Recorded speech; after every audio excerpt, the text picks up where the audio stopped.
எல்லோருக்கும் வணக்கம். Welcome to SK cine update. இந்த பதிவுல நம்ம என்ன பார்க்க போறோம் அப்படின்னு பாத்தீங்கன்னா, டைரக்டர் சுந்தர் இயக்கத்துல நம்ம தமன்னா, ராஷி கண்ணா, யோகி பாபு அப்படின்னு சொல்லிட்டு சினிமா பட்டாளமே சேர்ந்து நடிச்சு இப்போதைக்கு தியேட்டருக்கு வர காத்துக்கிட்டு இருக்க அரண்மனை படத்துடைய பார்ட் 4.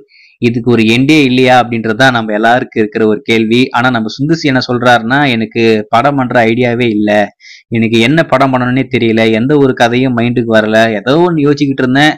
அந்த நேரம் ஒரு சின்ன குழந்தை வந்து அரண்மனை அடுத்த பாகம் எப்போ வரும் அப்படின்ற மாதிரி ஒரு சின்ன குழந்தை என்ன கேட்டுச்சு. சரி, ஒரு சின்ன குழந்தையே கேக்குது, அப்போ எக்ஸ்பெக்டேஷன் இருக்கு போல அப்படின்னு சொல்லிட்டு அதுக்கப்புறமா தான் நான் பார்ட் 4 எடுக்கலாம் அப்படின்ற மாதிரி முடிவே பண்ணேன் அப்படின்ற மாதிரி சொல்றாப்ல. பார்ட் 5 என்ன சொல்லுவாருன்னு தெரியல. 2 குழந்தை வந்து கேட்டுச்சு பார்ட் 5 எப்போ வரும் அப்படின்ற மாதிரி எதனா சொன்னாலும் ஆச்சரியப்படுறதுக்கு இல்லை. ஸோ வெயிட் பண்ணி பார்ப்போம். சரி, இந்த அரண்மனை பார்ட் 4 நாளைக்கு உலகமெங்கும் ரொம்பவே கிராண்டா வெளிவர காத்துக்கிட்டு இருக்கு. இப்ப இந்த படத்துடைய மீடியா ஷோவுமே முடிச்சிட்டாங்க. மீடியால பார்த்த எல்லாருமே ரொம்ப சூப்பரா இருக்கு, அருமையா இருக்கு அப்படின்ற மாதிரிலாம் சொல்றாங்க. அது உண்மையான்றது நான் நாளைக்கே சொல்றேன். ஸோ வெயிட் பண்ணுங்க. சரி, இந்த படத்துக்கு யூபிஐ சான்றிதழ் வாங்கியிருக்காங்களாமா. அது மட்டும் இல்லாம இந்த படத்துடைய ரன் டைம் பாத்தீங்கன்னா 2 மணி நேரம் 28 நிமிடம்.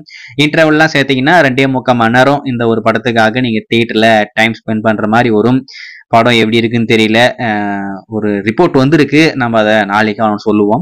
ஸோ வெயிட் பண்ணி பார்ப்போம் இந்த படம் எப்படி இருக்கு அப்படின்னு சொல்லிட்டு. நாளைக்கு இந்த படம் வந்ததுக்கு அப்புறம் அந்த படத்தை பார்த்துட்டு அந்த படம் எப்படி இருக்கு அப்படின்னு சொல்லிட்டு நான் கண்டிப்பா அப்டேட் பண்றேன். ஏற்கனவே வந்திருக்கிற ட்ரைலரே நம்மளால பார்க்க முடியல, என்னடா இது அப்படின்ற மாதிரி தோணுது. ஸோ வெயிட் பண்ணி பார்ப்போம் படமா பார்க்கும்போது எப்படி இருக்கு, மீடியா ஷோல இருந்து என்ன ரிப்போர்ட் வந்திருக்கு அப்படின்ற விஷயத்த கூடிய சீக்கிரம் நான் அப்டேட் பண்றேன். வெயிட் பண்ணுங்க.